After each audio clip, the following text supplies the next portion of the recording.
brought to you by Silver Pumps and Motors.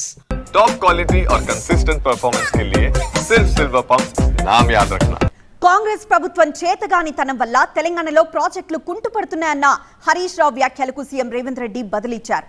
10 ఏళ్లు ప్రాజెక్టులను నాశనం చేసిందే బీఆర్ఎస్ అన్నారు ఆయన.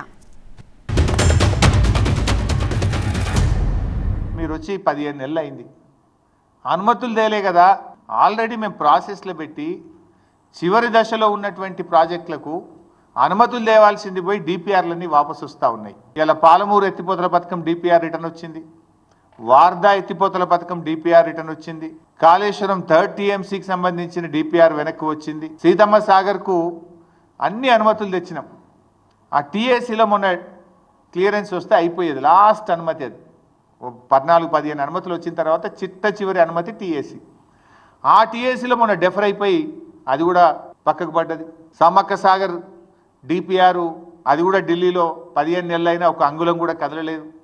అంటే ప్రాజెక్టులకు అనుమతులు తేవడం లేదు, మీరు క్లియరెన్సులు తెచ్చుకోలేకపోతున్నారు, ఉన్న నీటి కేటాయింపులను కూడా సక్రమంగా వినియోగించుకోలేకపోతున్నారు.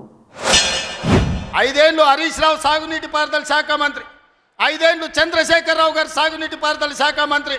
మరి నేను ఇవాళ అడుగుతున్నా, పాలమూరు అక్కడనే ఉంది, కల్వకుర్తి అక్కడనే ఉంది, భీమా ఎండిపోయింది, కోయిల్ సాగర్ ఆరిపోయింది, ఈరోజు ఆర్డీఎస్ అట్లనే ఉండిపోయింది. మా ప్రాజెక్టులు ఎందుకు పూర్తి చేయలే, మా పాలమూరు కష్టాలు ఎందుకు తీరవలేదని నేను అడుగుతున్నా.